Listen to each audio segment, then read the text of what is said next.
संदीपजी, आपलं नाव म्हणून लोकांमध्ये असं आहे की आमच्यातला कार्यकर्ता, आमचा भाऊ, मोठा भाऊ, छोटा भाऊ, अहोरात्र ज्याच्या घराच्या दारावर हक्काने आम्ही जाऊन उभं राहू शकतो, आम्ही आमचे समस्या त्यांना सांगू शकतो, अशी तुमची ओळख राहिलेली आहे. कसं असेल पुढचं 5 वर्ष निवडून दिल्यावर? नक्कीच मी संदीप नामदेव जवळ प्रभाग क्रमांक 5 वडगाव शहर कल्याणनगर ड राष्ट्रवादी काँग्रेस पार्टीचा अधिकृत उमेदवार.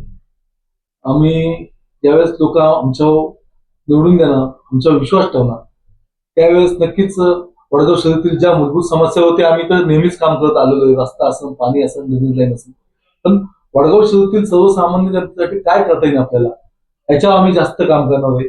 आता दिवसेंदिवस वाढत चाललेल्या ट्रॅफिकची समस्या असतील, त्यासाठी आम्ही नदी पात्रातला रस्ता जसं पूर्ण करता येईल त्याच्यावर जास्त काम करणार आहोत.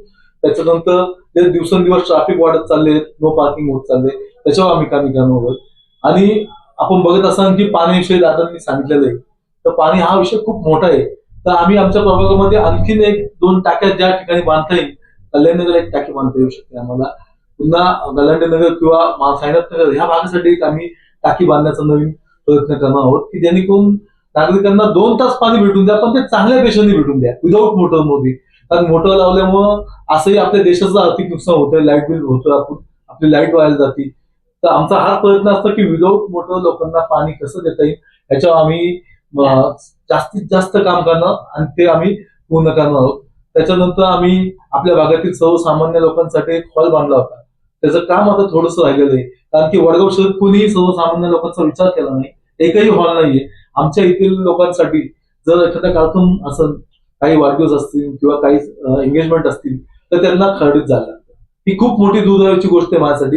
आणि तो विचार करून मी साईनाथनगरला एक हॉल बांधला होता, पण कोविडमुळे तो हॉलचं काम थांबलं होतं.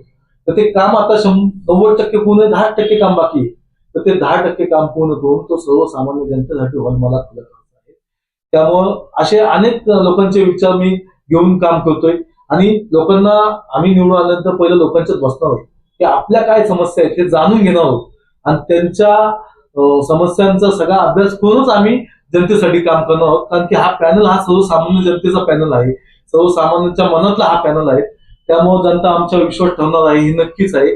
तर मी पुन्हा एकदा आपल्या सगळ्यांना आवाहन करतो की राष्ट्रवादी काँग्रेस पार्टीचा सचिन दादा भगत असतील, सुनीताताई गलांडे असतील, हे म्हणजे ज्ञानाचा वटवृक्ष आहे. आज 20 वर्ष असे त्यांना अनुभव आहे. 20 वर्ष म्हणजे खूप छोटा काळ नाही, खूप मोठा काळ आहे. इतक्या 20 वर्षाचा अनुभव असल्यामुळं, आणि ताईंच्या सासू हे नगरसेवक होते, त्यामुळे आम्ही कोणी नौके नाही. आज आम्हाला निवडून दिलं तर उद्यापासून आम्ही जनतेच्या कामासाठी लागणार आहोत. कसं ह्या आपल्या वडगाव शहराच्या लोकांसाठी आम्ही जास्तीत जास्त बजेट आणता येणार आहे, याच्यावर आम्ही काम करणार आहे. की आमच्या वडगाव शहरात एकही मैदान नाहीये, तर कशी अम्युनिटी स्पेसची जागा ताब्यात घेऊन आम्ही एक चांगलं मैदान उपलब्ध करून देणार आहे, की जेणेकरून आपल्या भागातील मुलं हे चांगले खेळाडू बनू शकतात, याच्यावर आम्ही काम करणार आहोत. त्याच्यानंतर आपल्या भागामध्ये एक जलतरण आपण उभं केलेलं आहे, त्याचं 25%च काम पूर्ण आले. पण ते जलतरण आम्ही कसं 100% पूर्ण करता येईल ते सुद्धा पहिल्या वर्षातच आम्ही चौघांचंही बजेट आम्ही त्याला टाकणार आहोत जास्तीत जास्त.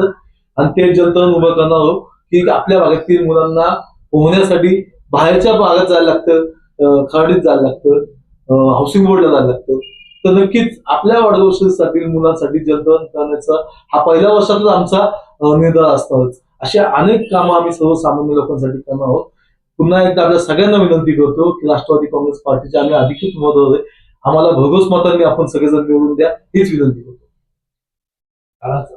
बोलले तुम्ही शाळाचं